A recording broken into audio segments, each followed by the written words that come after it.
Yeah, welcome in. Welcome back to another episode of the Format Podcast live.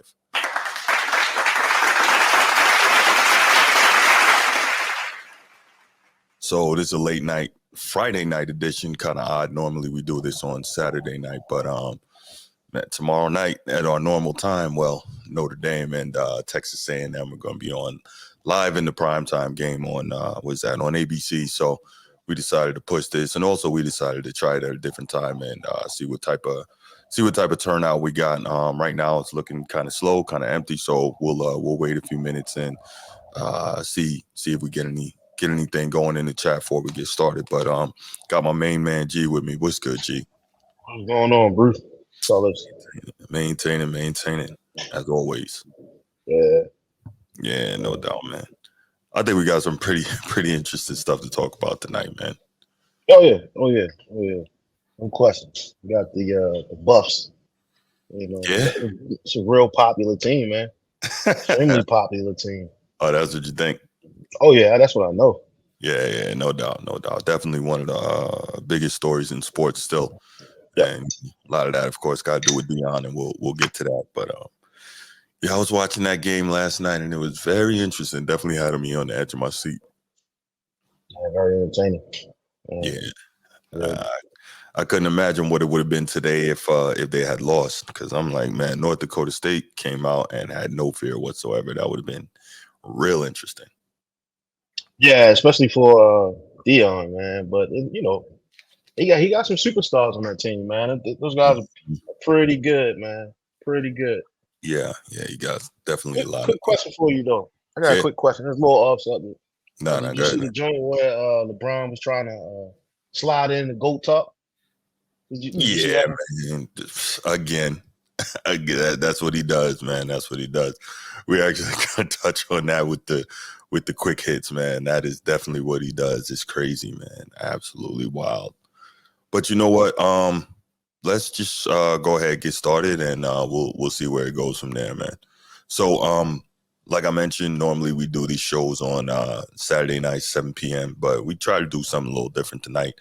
Maybe we see if we could catch a different viewing audience, see how that goes, and again, got big stuff this weekend, still trying to figure out the timing on how all that goes. So here we are, and but before we get started, man, y'all know if you're here on YouTube and you haven't already, please make sure you go ahead, click that like, that subscribe, that notification bell. Make sure you're kept up to date whenever we drop new content on the channel. If you want the audio only version of the podcast, open up your audio podcast platform, hit the search bar, type in The Format Podcast, and we should come right up. If you're enjoying the content, make sure you give us that like, that 5-star review, and drop a comment. All that stuff helps us rise in the algorithm, helps us find more sports fans, helps more sports fans find us. And finally, make sure you write it down, put it in your phone, set an alarm, do whatever you got to do to remember. Saturday nights at 7 p.m. we are live here on the Format Podcast, and we'll give you the opportunity to call in, talk to us, get at me. I love it. I can't. All right. So yeah, G, let's go ahead and get started with some quick hits before we get into these main topics that we got right here. And you actually brought it up, and that was one of the ones I wanted to touch on, was LeBron trying to work himself back into the GOAT discussion as always, man. What's the deal with this guy, man? What's up, G? I saw this interesting. So we look at it from so many different views, right? Like, but I'll let you talk about the GOAT debate and how it all came down, and then I'll give you my 2 cents on what I think about all this madness. Man, honestly, first of all, like I've always said, and anybody who watches this show knows, man, I really don't believe there is a GOAT debate. There's no GOAT. There's no GOAT debate. Michael Jordan is the greatest player of all time, hands down. But for a lot of people, there is a GOAT debate, and we'll actually we'll touch on that in this and the next quick hit. But why I brought this up in terms of LeBron trying to work himself into the GOAT debate again, as always, is recently he was that's his show called The Shop, I guess, the new season or whatever. And look, the guy is a genius when it comes to the marketing and self-promotion, right? Like, let's be real here. Self-promotion and promoting anything with which he's involved. And so I guess the excerpt comes out and he's talking about, I guess he was asked, like, what is Bronny going to call him dad? on the Lakers team. So here's a clip from it. Check it out. We'll come back and talk about it real quick. Already laid that. No, we already laid. No, he can't. We already laid that down. You cannot call me dad in the workplace. All right. Once we leave out of the private facility and the gates close, I could be dad again. Okay. In the car if we ride together. Okay. At home, I could be dad. No, he got to call me like 2-3 or Brian. Okay. Or GOAT if he wants to. That's up to him. I mean, it's up to him. Was that necessary? Was that really necessary? You begging to be called GOAT so bad. Go ahead, G. I thought that was a really good dad moment, right? A really, really good dad moment. What would your son call you in the workplace, right? That was a pretty good question from I guess whoever was asking it, but that was a good question. But he saw an opportunity to try to amplify his brand and call himself the GOAT, which I don't think he qualifies. We talked about that. We talked about it Wednesday, right? Like in Wednesday, I was like, he's pretty much, he is probably one of the best all around players, right? Well, in terms of being able to do everything okay. But when you start talking about the real killers, the real, people that move the league, he's not even in that food chain in my eyes. I agree. He's not in that food chain. And so I think he's a great player. I think he's a great player. The GOAT is crazy. I don't think that's in this. He won't see that, man. He lost too much. I agree. There you go. And he sold his soul to win. Yeah. So his pride, I should say. Yeah, he lost too much. He sold his soul to win, and to me, his game has too many deficiencies to be greatest of all time. But we're not even going to get into that whole thing. That's a long thing. But real quick, my whole thing is, again, if he was really the GOAT or even in the GOAT debate, he wouldn't have to be begging people to call him that. His work would stand out, right? We never heard Kobe beg anybody, to be called the GOAT. And there's a lot of people who think Kobe is the GOAT. And obviously Michael Jordan, we've never heard, him even say he's the GOAT. He said he's not the GOAT. Obviously I'm sure he would tell you different on the floor, but that is what it is. But yeah, at the end of the day, man, it's ridiculous that LeBron's work can't stand up for itself, and he got to beg to be called the GOAT all the time. All right, next quick hit. So this is along the same lines, similar lines in terms of LeBron and the GOAT debate, but Nick Wright, host of what is that? First Things First on Fox Sports 1, and one of LeBron's biggest, if not the biggest cheerleader on mainstream network TV. I guess between him and Shannon Sharp, they probably fight each other in the back, or who knows what they do over who's the biggest LeBron supporter. But Nick Wright basically exposed himself recently in terms of his undying, unwavering support of LeBron in terms of him saying that LeBron is the GOAT in the quote-unquote GOAT debate. Here's a clip from that. Check it out. We'll come back and talk about it. Now you're saying the Lakers are going to win the title. Because they are. Yeah. All right. So wouldn't the Warriors winning the title and Steph getting his 5th ring before LeBron be the actual worst thing that's ever happened to you in your career? Here's what you don't understand about media. You want to know what's actually bad for my career? LeBron putting the GOAT debate to rest. It is in my interest for that to be a hotly contested debate as long as I'm doing media. It's not in my interest for everyone to come around and be like, hey, Nick was right. What's next? So this is a lose-lose for you. No, if LeBron wins, no, because if LeBron the GOAT, but if I'm Curry telling you wins, right now, people won't call him the GOAT. If LeBron wins a ring this year, in year 20, people will say they'll find a way. People have just decided that it's not available to him after the Mavs series in 2011. Okay, so real quick, people have decided it's not available to him after the Mavs series in 2011. We've never seen a player on LeBron's level melt down like that in the finals. I mean, that's just what it is. So it's not a function of people have decided. Like, that's what LeBron gave the people to decide, right? That's what he gave us. And secondly, he just sat there and told us it's pretty much manufactured, this whole him and LeBron in the GOAT debate. Because remember, Nick Wright wasn't really a big name in national sports media until he went crazy with this LeBron thing. Then his career completely took off. Where are you with that, G? The whole GOAT debate, I think, became really, really big during the Trump campaign. We start to see a lot of amplification of fake news and propaganda, right? Like propaganda. And Yeah. so I think this is just what it is, man. Like if you can amplify certain messages, people Mm-hmm. gonna believe it's true, Mm-hmm. without even like looking at the facts. Mm-hmm. Nick Wright, I don't follow Nick Wright, man. I never thought I always thought he played defense and never really was like a straight shooter. Like I Not always on this believe that topic. he can always dance on either side. So maybe he's just a good reporter, but yeah, man, I really give him too much thought, man, and that whole is fabricated and um there's no GOAT debate. But he didn't name who he thought was the GOAT though, right? He never Oh no, said that. he thinks it's LeBron. Oh, he is Ah, 1000% in the LeBron camp. oh yeah. See, more amplification of Hmm. fake news. It's constant, man, because like I said, he wasn't a big time name in the industry until he really jumped on this thing and really started pushing this LeBron is the GOAT, Jordan this, Jordan that, try and tear down Mike and lift up LeBron. That's when his career just took off like meteorically. So yeah, it's Yeah, it it is. makes sense. It's like, Mm, he hot right now, right? mm. Like he is like it's something I didn't know. I didn't know he was like one of the leaders on for the rest of the players. What do they call that? Like the collection bargaining agreement. But Who's this, he like LeBron? yeah, In yeah, the Players Association?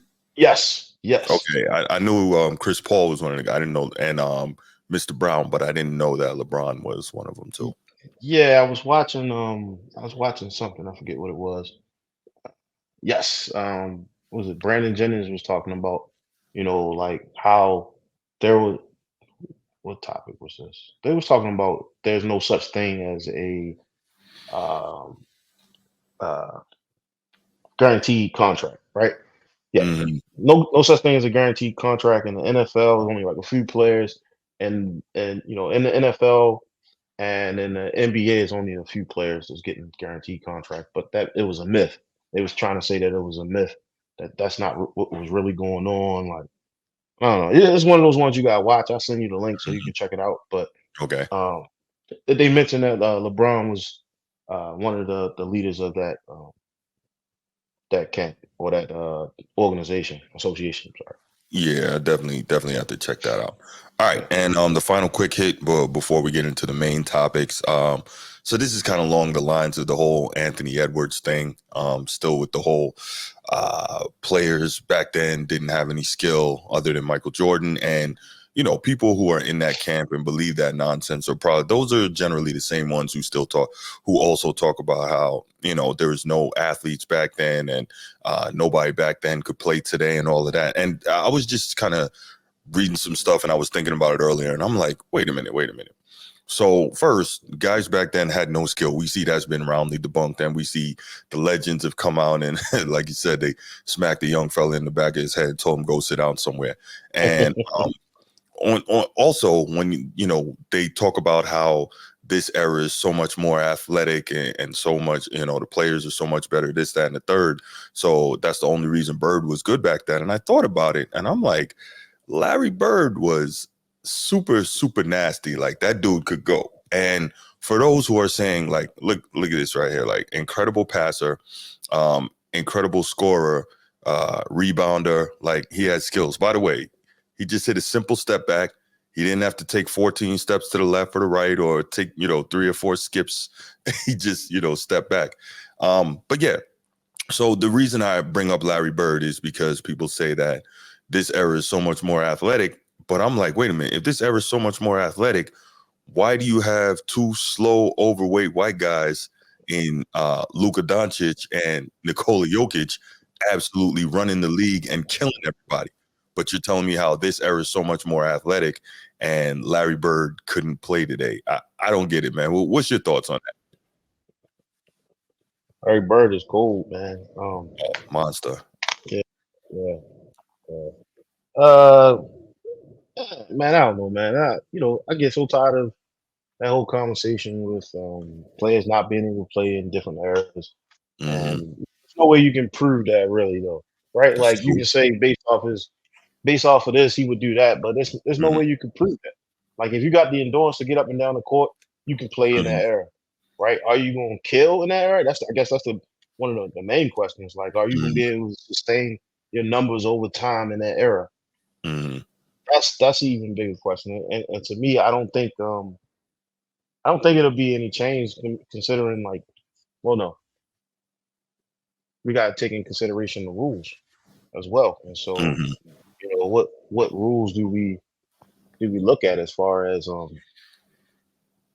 if we put Luca in the 90s, like Mm-hmm. what rule set do we go through? Do we go through the head checking, Right. but then they couldn't play zone, Mm-hmm. so you had to play man. Mm-hmm. And so yeah, he might cook on one end, but he gonna get fried on the other end. Well, if he played how he plays now, he'd have 10 turnovers a game. Because if you watch this dude dribble, every time he dribbles, he carries, like every Yeah, single time. So yeah, he'd be in big trouble with that. But yeah, even more so, I just look at it from the main thought I had was that these people who talk about how much more athletic the league is, they never notice that their thoughts don't work properly together. The stances that they hold don't add up, because you're telling me how much more athletic the league is, but you got these two slow white European dudes absolutely killing everybody. yeah, So if Luka could kill today, why couldn't a healthy Larry Bird? You know what I'm saying? Like, that's my bigger thing. I'm like, how do y'all not think about that when you say the stuff that you say? It doesn't add up. Like, are you realizing that what you're saying makes no sense? And this is not my opinion. This is based on what you guys, not you, but you guys, the same people who are holding to that narrative, are saying. It's not adding up. That's me. yeah, yeah, yeah. I don't know, man. The whole Luca thing. Luca is nice, right? Yeah, It's a lot yeah, of players. There's a lot of players, and not just international players, that's not really successful in this league. And they are stars, like PG. Like PG mm-hmm. wouldn't be able to play in that league, like in that league in its current state right now. Paul Right. George would not be able to play in the league back in the day. Now, No, not at all. yeah, Not at all. it was just too gritty, man. It was too I was about, physical. yeah, yeah, Yeah, too physical. You catching elbows, man. They ain't gonna want to mm-hmm. play. He wouldn't Right. want to play in that league, though. That's another thing. Like they wouldn't want to play in that league. So Mm-hmm. that's the whole thing, man. Like they protected in this league, but they wouldn't want to play in that league. I agree. I agree. Yeah. All right. So that's our quick hits, man. That's our quick hits.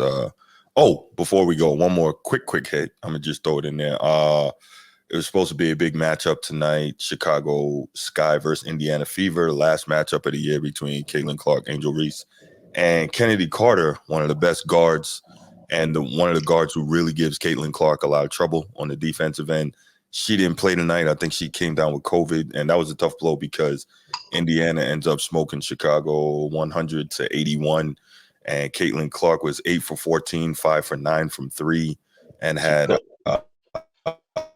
31 points and 12 assists tonight. So one of her Yeah, better games as a pro. Matter of fact, let me see real quick. I want to see the turnovers. she cooked though, bro. She been She's cooking. really She kind been of, cooking since the Olympics came back. yeah, she's Since that Olympic break. look at that. She only had 3 turnovers, so down night for her on the turnover side. But Angel Reese, another double. So what's that? 10 points, 11 rebounds. She did her thing as she does. Like, she does what she can do. And she's going to be in the lab trying to step that offensive game up this off season. So I'm anxious and excited to see what she comes back with in terms of improvement on her offensive game. What up, Nino? How you doing, bro? Good to see you, man. Good to see you. Yeah, it is a career high. Yep, 31-12. I'm definitely anxious to see what Angel Reese comes back with next season in terms of improvement on the offensive side of the ball, because we know she defends. We know she hits the glass like a like a mad woman, a woman possessed, whatever you want to call it. So she's just going to get better. I'm also anxious to see if Caitlin Clark can turn down the turnovers next season. She's been a turnover machine through college and even in the pros, but she gets away with it because she's so flashy on offense, the ability to pass and the ability to hit deep threes and all that. So, let's see. Angel Reese breaks the rookie double record. Now she has 23, and she has the season record for the Chicago Sky as well. So shouts to Angel Reese out there getting it done. She is doing her part. The team is going to just have to continue to build around her, Camila Cardoso, Kennedy Carter, and they're going to be all right. All right, that was the quick hits. Colorado. Let's talk about college football and Deion Sanders, Colorado Buffalo. So it's interesting because Deion has been the topic of he's been the look at this guy. He's been the I guess the main topic of the college football world for I guess the last maybe year and a half now, right? Since he took the Colorado head coaching job. Of course, besides the topic of the 12-team playoff expansion and the realignment, but in terms of individual teams and individual people, Deion Sanders has been the biggest name in the sport for a myriad of reasons, right? And this offseason, there's been more, how do I say this? It's been a little more sobering, the reality of the Colorado program in terms of you're hearing a little more negativity and there's a little more noise coming out of there, and it's not necessarily from winning. Now, that said, 2 years ago, Colorado won one game. Last year, they won 4 games, and you definitely saw the program take a step forward, but clearly it wasn't the step forward that Deion Sanders, Coach Prime, would have wanted it to be. Clearly it wasn't the step forward that all of his players would have wanted it to be, but it's interesting. You got a lot of things going on, and as guys leave, you're hearing different negative stories and such coming out of Colorado program, and then you're seeing Deion getting into verbal sparring matches with different members of the media. We talked about that a couple weeks ago, or last week, I guess it was. And so, you got different stuff going on, but all that kind of, got put to the side a little bit last night as Colorado opened up their season against perennial, was that FCS powerhouse. I guess FCS used to be Division I AA, but North Dakota State. And that was a really, really good game to anybody who watched it. And what really impressed me was that Colorado State, they did not come in afraid, and they lined up against them. Colorado ends up winning this game 31 to have had the opportunities that he's had growing up in terms of, number one, obviously we know he comes from an elite athletic pedigree. And then, who his father is has allowed him to get tutelage from some of the best, including having worked with Tom Brady. I mean, it doesn't get any better than that at the quarterback position, right? But yeah, when you watch this guy, man, Shedeur Sanders is just special. And that offense and those skill position players can be a laser light show once they get it on up and rolling, right? We saw Shedeur threw 26 for 34 last night, 445 yards, 4 touchdowns. He had that one crazy interception, but what was that? 445 passing yards in the opener. And so we know that he's very capable of putting up video game type numbers, Shedeur Sanders. So, I mean, it was absolutely amazing. Then we saw Jimmy Horn Jr., 7 catches, 198 yards. The dude is lightning fast. As soon as he catches it, he's out. We saw Travis Hunter, 7 catches, 132 yards, 3 touchdowns. So, I mean, that offense, once it gets up and running, it gets going, man, them guys can really, really make it exciting. But that said, one of the biggest issues last year, Shedeur was the most sacked quarterback in Division II. I think he was sacked 52 times. Excuse me. He was sacked 52 times last season. That led the country. And so Deion and the Colorado program made a concerted effort to improve that offensive line. But we still saw North Dakota State getting a fair amount of pressure on Shedeur last night. So let me ask you this. I'm going off, kind of really breaking this stuff down. Gee, man, what did you see that you liked? What did you feel like Colorado has to work on? Like, what were, I guess, your initial impressions of that game? So first of all, just to clear some of the things up that you said, like Deion walking into a team that only won one game last year, right? And as everyone knows, like when you plan on a team and you're a new coach, you inherit a lot of the piss poor or lack of talent that was left, especially walking into a team that only won one game, right? And so for him to utilize the transfer portal just to get some type of stability in his team, right? I think he had something like 50 plus players on a transfer portal that he inherited, or that came that his first year playing, or his first year coaching, and then that kind of it shocked the media, it shocked the whole college football, because you're supposed to go through your growing pains. Like sometimes it take you years and years and years to build your program. But here, Dion was like, "Hey, man, I don't got all day. I don't have 3 years to build a program. I need to, at least try to lay the foundation as much as possible." And you're always gonna have it unless he was inheriting like a really good team, like Mhm. Alabama or something. Like you had to know that he was gonna have problems on, he was gonna have holes in the offensive line. He was gonna have problems on defense. You had to know this because that a lot of the players that he had the year before was bums. You're gonna have people that's not gonna be happy also, right? And so game one, they line up, all the media is like shooting at him and it's talking down on the man, but they're not really seeing like this. If anybody would have stepped in there, it probably would have been a lot worse. They wouldn't have won no games, you know. Hmm. But bringing in his son Shador, he raised him up. Kid is a real deal, man. I think he's the real deal. I mean, he is definitely a tier one quarterback in the NCAA, and Yeah. top 5 pick in my eyes right Mhm. now. Um, and they still kicking the tires, getting the dust off. He brought in some really good coaches, some passionate coaches, and so Mhm. he's still building that program. Yeah. It's not like one of the older programs where the coach been in there for 5 years and they got everything going. They know what they need and what they don't. He's still kind of assessing players at the same time. He's trying Mhm. out here trying to win games on Saturdays and Thursdays. One of the biggest tickets out there though right now. One of the biggest ticket sales out there with Colorado, and he's and job well done, Dion. Honestly, I know he get a lot of flack for how he carried things, but I think if he was building the franchise, the first thing the coach would do, no matter who the coach is, they want their own players. They want to coach their own players. They want to bring in their own players. A lot of times, what coaches don't do is they don't release everybody, right?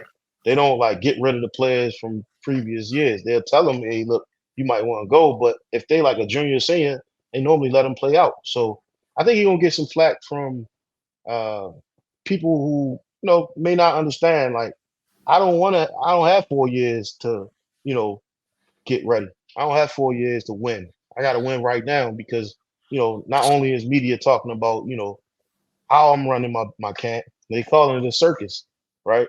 They directly threaten him, not really looking at like some of the things that he's trying to accomplish there, or not looking at it on the positive side. And so that's how I feel, man. I thought it was a very entertaining game. I think they need a running back. They need a pass rush. They're gonna need a offensive line.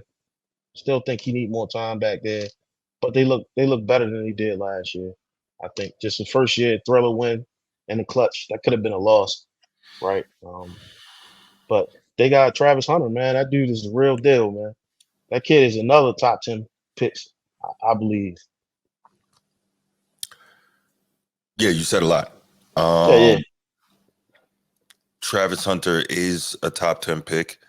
I think Shadur Sanders may well end up being the number 1 overall pick. He's easily, in my estimation, one of the top 3 quarterbacks in the country this year. I think he's that good. And I said it from last year. The kid is special, man. You watch him playing, you're like, holy cow. And they've done a great job with giving him some real high-level skill weapons to work with. So I like that. He's got an NFL offensive coordinator, Pat Shermer. Uh, Obviously, the defensive line has a Hall of Famer coaching that, Warren Sapp. And they're going to need some work because even North Dakota State, they had problems, getting pressure on that team. And so, and that's one of the better teams in FCS, one of the elite teams. I think they have 9 national championships in FCS, but there's just a difference in the level of athlete. I'm sure they're not going to want to hear that, but there is. And so it's going to be interesting to see how this works as the season progresses with Colorado, and they have to end up, playing against better teams. And let me see what the schedule is here. Like where they play. Like I know next week they play Nebraska at Nebraska, and I know Matt Rule is another guy who has really worked hard to rebuild his program out there.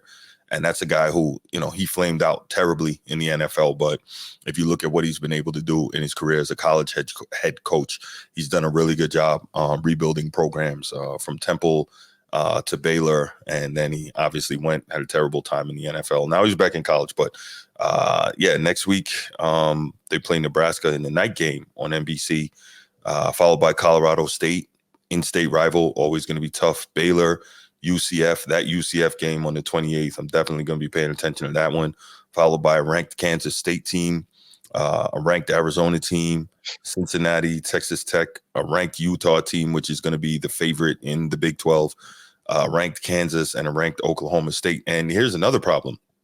I'm looking at this. What did they give up? About almost 160 yards on the ground last night to North Dakota State. Really good team again, but they're not even FBS or formerly Division I, right? And so they have a problem, Colorado, that is stopping the run.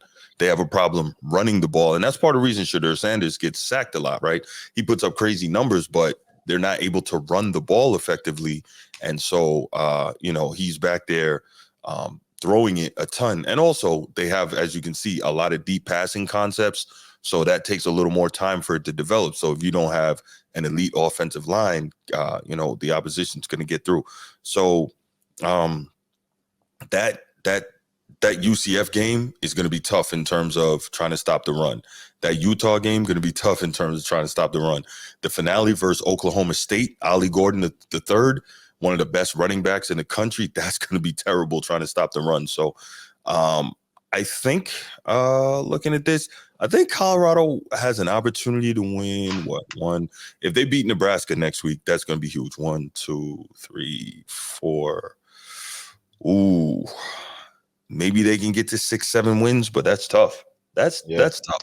Just looking at that schedule. But yeah, to something you said earlier, right? I know you feel like the media piles on Deion Sanders. I know you don't like the term circus, but realistically, there has been a circus type element to the Colorado program since he's arrived. Deion he's loud, he's brash, he's braggadocious, and that's cool.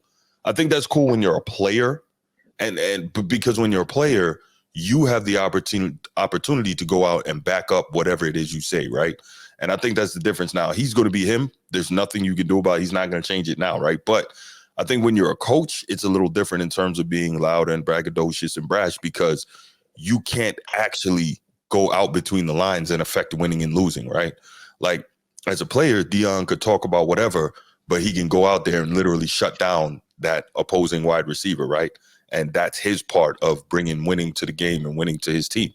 Now, he can coach it up all he wants. He can motivate all he wants. But if these players don't go out there and get it done between the lines, that's a different thing, right? And so I think that's where it becomes problematic in terms of the media, especially this one guy, what's his name, Sean Keeley, quote unquote, going at Deion and saying stuff. But when you are how you are, for instance, after the TCU win last year in the opener, when he's telling Ed Werder, who is a longtime and very respected NFL journalist, whom he knows because Deion's been around the NFL for a long time, and he's yelling at him, "Do you believe?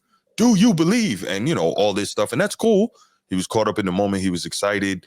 He does believe in his program. He believes in himself as a winner and as a leader, everything he's done in his life. But when you do that and then the wins don't follow to the level that you wanted it, well, certain, people are going to push back on you. So I really don't get why there's a lot of people who seem to be offended by that. That's me. And maybe that's the journalist side, but I'm just like, I don't really think anyone's being disingenuous with Deion or the Colorado program here. I don't really think anyone's like coming down too hard on them because at the end of the day, what cures all of that and can shut everybody up is winning. So, and Deion knows this. He knows that the type of personality that he has and the type of player he was and all of that, that's going to bring the attention. But my thing has always been, you can't only want the good type of attention, right? Because when things don't go your way and you have a certain personality, that other type of attention is going to come as well. So that's my thought on it. I think the point that people miss is he's still molding young men into men. And if the type of player he is, I think that the way that he believed that he can reach them is by instilling confidence in them on the field. He know his teammate. ain't gonna stack up against a lot of these teams they shooting up against. He know Mm-hmm. that. He know he don't have the personnel to do that. But he's not. Oh, he also know that as long as you got heart, you can do anything. And so I Mm-hmm. believe a lot of him. And people look at it as him bragging, but what I see a man like instilling confidence and telling people, Mm-hmm. "Hey, look, we ain't gonna lay down for anybody." All Right. coaches I like do it. that. I He like take that. his locker room. He take his locker room to the podium. He take his locker room to the podium sometimes, and he speak about things that that's locker room talk, so to speak. Mm-hmm. And so, Yeah. because that's what the kids watch. That's what he was saying. We not where we want to be. We Right. have we as a player. I played this game. I was a Hall of Fame player. I know Mm-hmm. what we need, and we're not there yet. And so this wasn't a good game. But I'm proud of my boys. I'm Yeah. proud of my guys. Right. Absolutely. And so I just look at that part. The media is going to be the media. I think this guy had bad press since he started in the league before draft. Even his draft day, like this guy was like him and the media is just always Mm-hmm. going at it. And so it's nothing new. I mean, I think it's just banter, right? Like Mm-hmm. I thought they made up. I thought they dapped and made up. I thought him Okay. and CBS made up. Yeah, I Yeah, think they they did. They did. they hashed it out. Yeah, Mm-hmm. so it's going to be that. I mean, if nothing else, it's really good sound bites, Mm-hmm. right? It brought a lot of Absolutely. attention Yeah, to it's the entertaining. program. Yeah, Yeah. yeah, yeah, Listen, I wish the dude success. I yeah. do. But one thing I can say, it's going to be really. What happens next year when Shadur's gone? Is he going to get that next quarterback? Is he going to? And the thing is, the transfer portal is a weapon in modern college sports. Got it. But can you do it every year with such great turnover? At what point are we developing the players that you bring in? And at what point are you recruiting at a high level out of high school and developing those guys? You know what I'm saying? Like everything Yeah. can't be, okay, this year we're going to throw 40 more guys out the door and bring 40 more guys in. How do you develop continuity? How do you develop that brotherhood, that teamwork? Like, Hey, you know, man, yes. he might not have to worry about. Dallas might need a head coach. So, so yeah, and I'm not mad at that. I think that would be an incredible fit, G. I do. Yeah, But the thing is, I think there's a couple of reasons why that's not going to work. One, he already said that he's not interested in coaching the pros. Now, I think the right amount of money can change anything, but he's not interested in coaching the pros because he's going to be real irritated if he sees guys making a lot of money that don't want to do the work, right? Because we see Coach Prime as being flashy and all that, but anyone who played with him or anyone who coached him, they'll tell you how meticulous he was about the work, which is and we know all the all-time greats are like that, right? Kobe, Mike, Magic, whoever it may be, right? Jerry Rice and Emmitt Smith and Barry Sanders and Tom Brady and Peyton Manning, all the all-time true great ones, they're obsessed with the process and the work. And so Dion is like, he'd be real upset, dealing with millionaires who don't want to put the work in, right? So there's that. And then secondly, we know that Dion is such a megawatt personality. Do we really think that he could deal with having Jerry Jones, who is another megawatt personality? Or I guess more precisely, could Jerry Jones deal with having Dion or Coach Prime, right? Because we know Jerry Jones, and we'll talk about him in a minute, wants all that attention for himself. So could he deal with a guy who is going to suck all the air out of the room and take that attention away from him as his head coach? I don't think he could. You know what I'm saying? yeah. That was just a joke. But back to your question. I think when Oh, you win, it's a legit one, man. it was definitely legit. Yeah, Yeah, yeah. it was Because legit. he already started growing the white beard out now, and so Yeah, he might be yeah. ready to put that star on. Man, I don't Right, care one way right. or another. Is really what I meant to say. I don't care one way or another. But Mm-hmm. it's- I'm a Ravens fan all day, and Right. so when I see that, it's just another L. But just as far as like, you can tell he's recruiting this year. Mm-hmm. You'll if you really listen to what he's saying, like it's like a call for good players, Mm-hmm. right? If I'm a quarterback. I see Shador putting up 400 yards. I know Mm-hmm. that this offense is geared towards, That's throwing the true. ball, right? Yeah, And so that's where I want to go at. If Shador go top 5, he won't have to you worry will. about it because he will have another quarterback that's probably I hope so. just like Shador there. Yeah, I'm pretty sure. With the NIL deals, those are already be in place, and so the Mm-hmm. only thing you had to do is just walk right into it. Right, So right.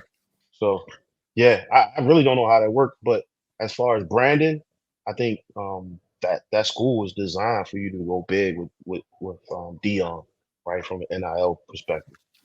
it's designed, man. Like you have rappers at your there's Yeah. rappers at pre-games. Like it's real popular there, man. And so as that's why I say, the circus, they call it the circus, but what it Mhm. really is he's appeasing to like the new way of football, and branding is everything. So, Mm. Did you hear, speaking of NIL, I guess it was a former member of the Colorado program. I don't know if it was a member of the coaching staff or what, saying that they had went to Saudi Arabia trying to search out some NIL money over there. Good. man, It's I a don't good know. place to find it if you can get it, Yeah, right? yeah, I don't know, man. I don't know. Yeah, I saw that report. I was like, okay, that's kind of okay. That's wild. All right. Different. That's different. Yeah, I think I did though. Mm. Did you send me that? I think you put that in the chat. So Okay, there you go. Yeah, I probably did. I think Yeah, I put it in the chat. yeah. I was like, whoa, okay, yeah, they are. They're going about it through different channels. Okay, not mad at that. I think they're extremely popular, man. Mm-hmm. Mm-hmm. I think everybody that liked Dion and followed Dion went over to Colorado because a Mm-hmm. lot of people I know that they follow college football, but that they pretty much whoever whatever school they went to, that's who they follow. But they Mm-hmm. definitely watching Colorado. Yeah, I mean, of course, Yeah, they're entertaining. They're exciting on and off the field, right? But yeah. yeah, we're gonna see how it goes. I know that schedule looks tough, and well, we just hope they can hold up, man, because they're gonna have a tough one next week at Nebraska. So we'll see how that goes. But yeah, they obviously got to protect Shedeur Sanders, and they got to figure out a way to run the football. I don't know if they can run it through scheme, or if just the talent at the position's not there, or the offensive line is not ready yet. And hopefully, as the season goes on, offensive line will continue to gel, because that's one of those things that it takes time and a lot of reps together. But we'll see, man. We will see. They can't put all that weight on Travis Hunter, man. They can't do that, man. Travis Hunter appears to want to carry that weight, though. You know what I'm I'm saying? sure he does, man. But Yeah, I mean, throughout the season, though, like yeah, I get he it. may wear down. Yeah, they you got to find somebody else, man. I don't know. I think Maybe. so. I think it's a part of it is that when you're think about this, right? When you were 21, you didn't have to stretch, right? You go out, you hoop all day, just come home, take a shower, get something to eat, go to sleep, do it again, right? So when Yeah, you're young, the energy is just unbelievable, right? The things you can do, the recovery, the condition your body's in. Obviously, nobody's saying that we were out there, playing 100 snaps in a Division I college football game, but you get the premise. So right now, he's in position and condition to do that. What I'm interested in seeing, hopefully he makes it through the season without getting nicked up. But what I'm interested in seeing is what position they are going to look at him for in the NFL, whether it's corner or whether it's going to be wide receiver, because whichever one I think he devotes himself to on the next level, he's going to be an animal.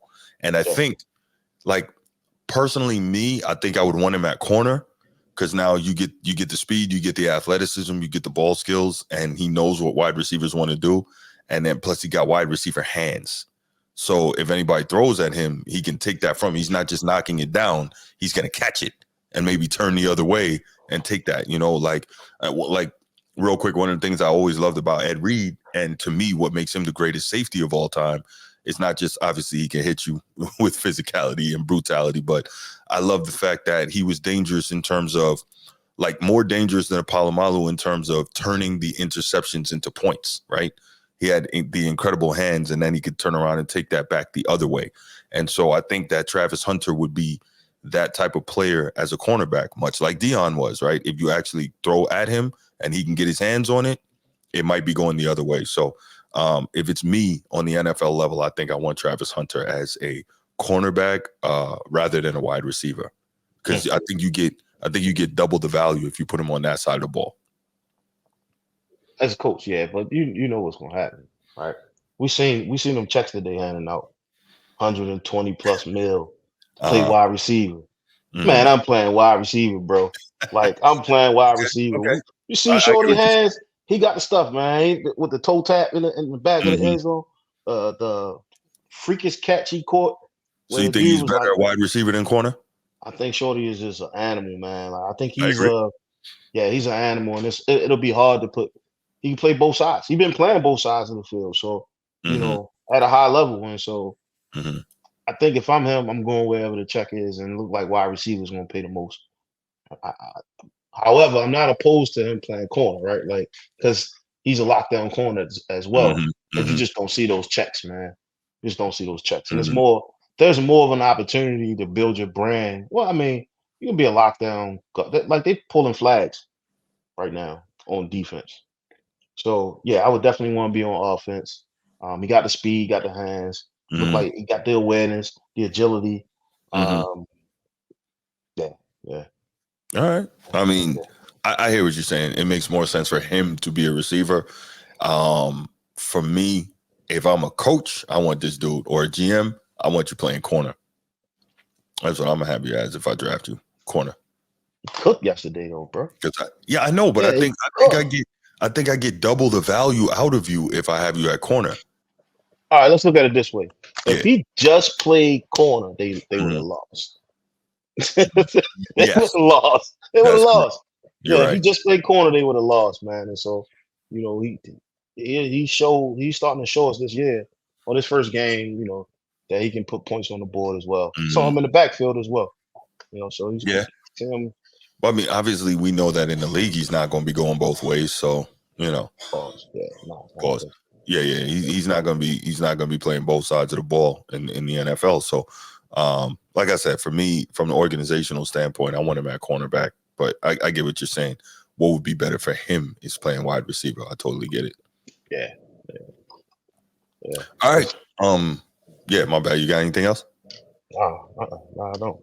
Yeah. Okay. Well, the Good chat's topic though. Good topic. yeah, no doubt. Chat's real quiet tonight, so we'll just go on and move on to the next topic.